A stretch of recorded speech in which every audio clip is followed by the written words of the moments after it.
ilaa asxaabta aad baan idin salaamayaa.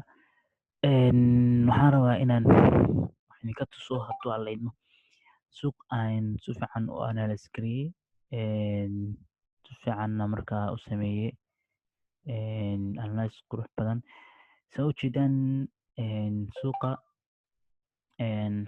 meel fog ayaan kasoo dhigtay trend line. So this two trend line ayuu suuqu ku socday. Suuqan wuxuu ahaa downtrend. haddaba markaa waxaan sameeyey oo trend line haddana sii dhigtay halka kan, maadaama suuq halkan uu ka sameeyey correction, wuxuu ka sameeyey correction.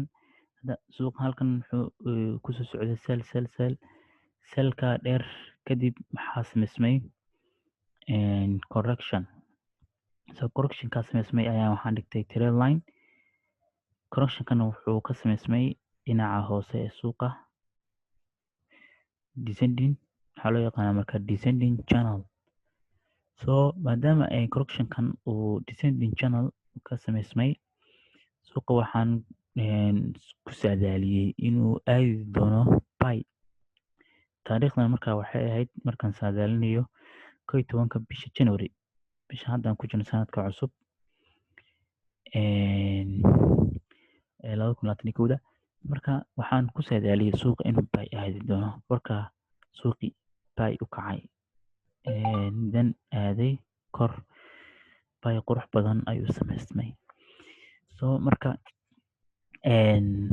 analyska waxyaalaha badana suuqa loo guuleysan karto waa inaad big analysis fiican sameysaa.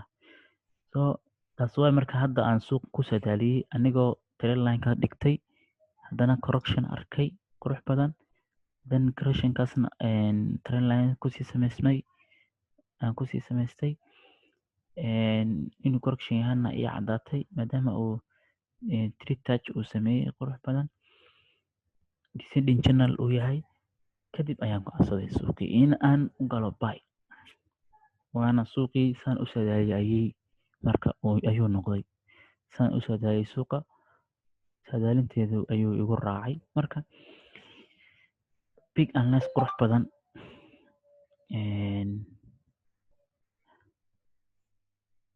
ayaa halkaa ka dhacay. Thank you a lot. Intaasaan rabaa inaan idinla wadaago asxaabta. Aad baan idin salaamaya dhammaantiinba.